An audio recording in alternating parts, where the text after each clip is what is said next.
बिस्मिल्लाहिर्रहमानिर्रहीम। अस्सलामु अलैकुम वरहमतुल्लाहि वबरकातुहू। दोस्तों, आज मैं आपको कुरान पाक की एक ऐसी सूरत का ईमान अफरोज़ वाक़या सुनाने जा रहा हूँ जो हमें अल्लाह की कुदरत, उसकी ताकत और उसके घर की हिफाजत का अजीम मौजज़ा दिखाता है। ये है सूरतुल फील का वाक़या। ये उस ज़माने की बात है जब दुनिया में ना बड़ी बड़ी टेक्नोलॉजी थी, ना ताकतवर हथियार, लेकिन मक्का मुकर्रमा में एक मुक़द्दस घर मौजूद था, खाना काबा, अल्लाह का घर, जहां लोग दूर दूर से आते, इबादत करते और अल्लाह के सामने झुकते थे। लेकिन यमन में एक जालिम और मगरूर बादशाह था जिसका नाम था अबरहा। उसने एक बहुत बड़ा गिरजा घर बनाया और चाहा कि लोग काबा की बजाय वहां आएं, मगर लोग फिर भी काबा ही जाते रहे। ये देखकर अबरहा गुस्से से आग बगोला हो गया। उसने कहा, मैं काबा को गिरा दूंगा ताकि कोई वहां न जाए। फिर उसने एक बहुत बड़ी फौज तैयार की, सिपाही, हथियार और सबसे बढ़कर बहुत बड़े बड़े हाथी। दोस्तों, अरब के लोगों ने इससे पहले कभी हाथी नहीं देखे थे। वो खौफजदा हो गए। लगता था कि अब काबा को कोई नहीं बचा सकता। जब ये खबर मक्का पहुंची तो लोग परेशान हो गए। तब मक्का के सरदार अब्दुल मुत्तलिब ने कहा, ये अल्लाह का घर है और इस घर का एक रब है, वही इसकी हिफाजत करेगा।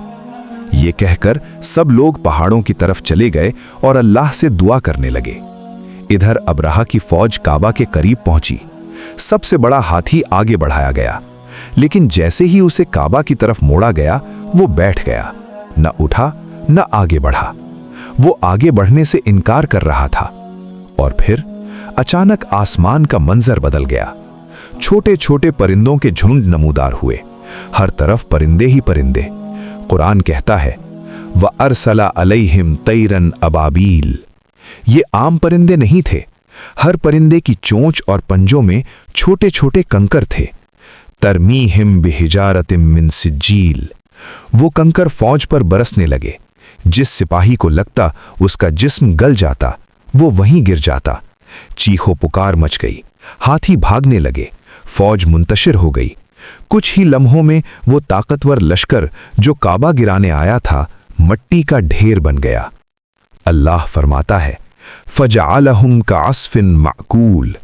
हमने उन्हें ऐसा कर दिया जैसे जानवरों का खाया हुआ भूसा।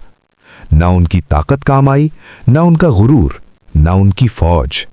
दोस्तों, ये वाकया हमें क्या सबक देता है? जब अल्लाह हिफाजत करे तो कोई दुनिया की ताकत नुकसान नहीं पहुंचा सकती, और जब अल्लाह की पकड़ आ जाए तो बड़ी से बड़ी ताकत भी खत्म हो जाती है। लिहाजा हमेशा अल्लाह पर भरोसा रखो, नमाज कायम करो और उसके दीन से मोहब्बत करो। याद रखो, अल्लाह अपने घर की भी हिफाजत करता है और अपने बंदों की भी। अल्लाह हमें कुरान समझने और उस पर अमल करने की तौफीक अता फरमाए। आमीन या रब्बल आलमीन। वस्सलामु अलैकुम वरहमतुल्लाहि वबरकातुहू।